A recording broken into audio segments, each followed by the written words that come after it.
We start this hour in North America. US President Donald Trump has reinstated a controversial travel ban targeting nationals from 12 countries. Let's first listen in to the US President's statement.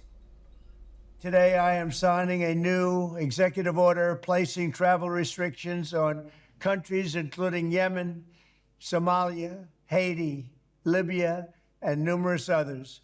The strength of the restrictions we're applying depends on the severity of the threat posed. The list is subject to revision based on whether material improvements are made, and likewise, new countries can be added as threats emerge around the world.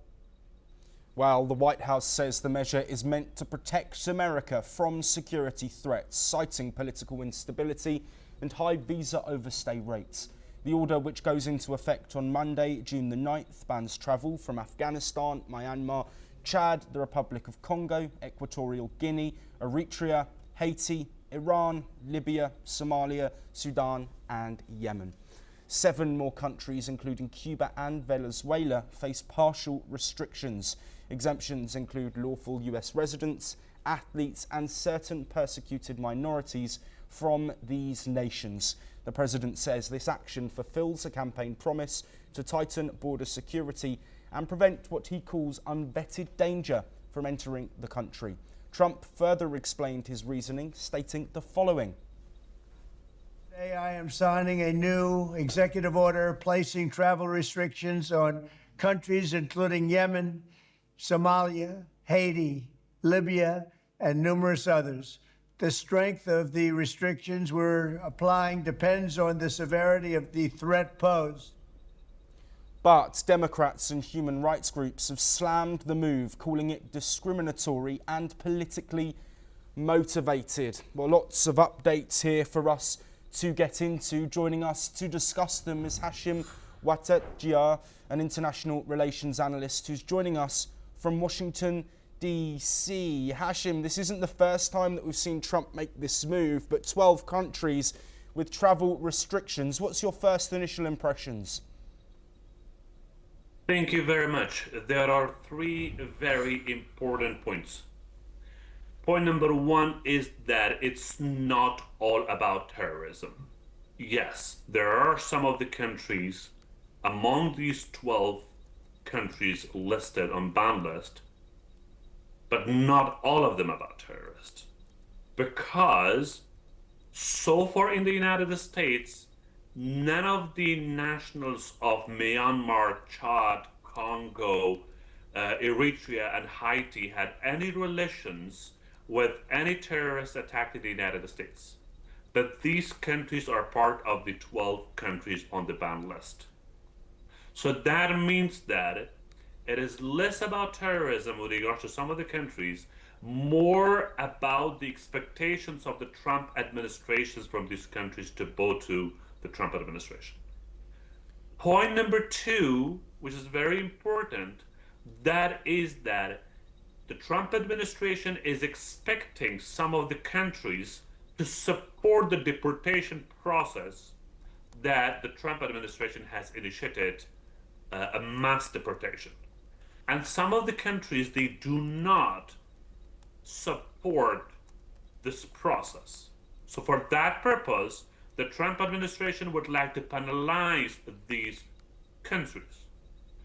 Last but not the least, Trump administration's definitions of international relations is that you are either with the United States or against it.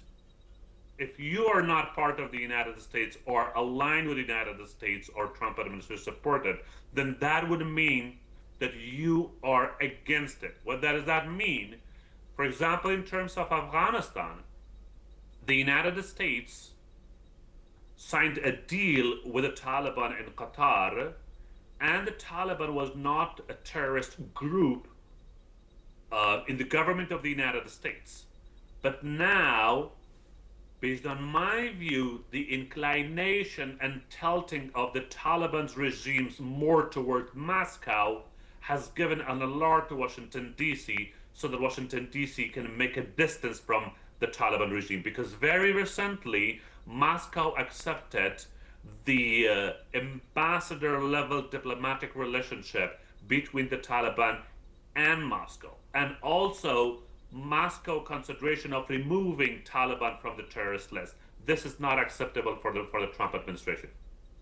Yes, Hashim, I want to look at some of the countries that have been included in this travel ban. Sudan, one to point out, Myanmar, and of course Afghanistan as well, countries that have seen violence or are currently experiencing a civil war.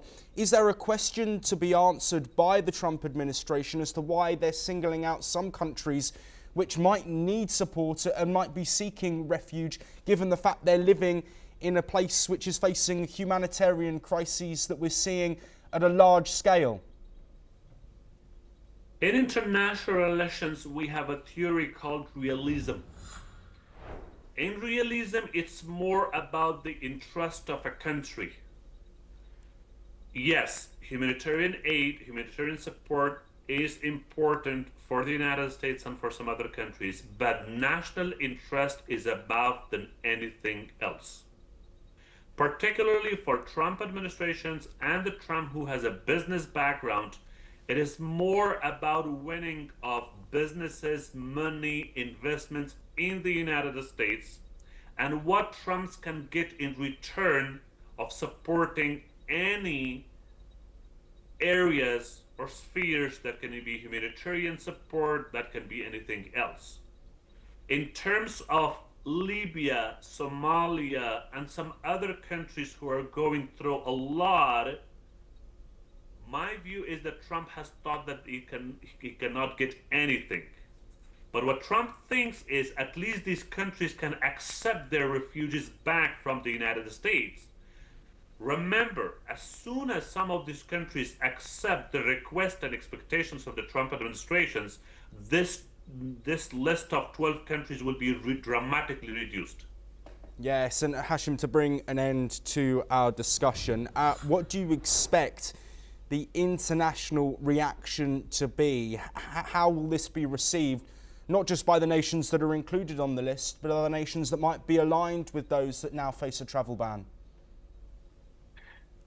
I believe that tomorrow we will have different responses from different countries of the world, because all the countries will not have a unified response to this travel ban, because some of the countries would be inclined towards Washington in putting the countries into the travel bans. For example, Israel will be very happy to see Iran in this list, Yemen in this list, and some other countries, because Israel thinks that these countries are adding threats to Israel.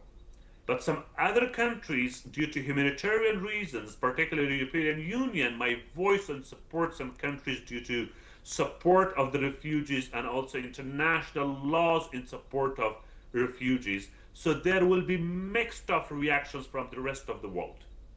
Hashim Wadacha, thank you ever so much for joining us. And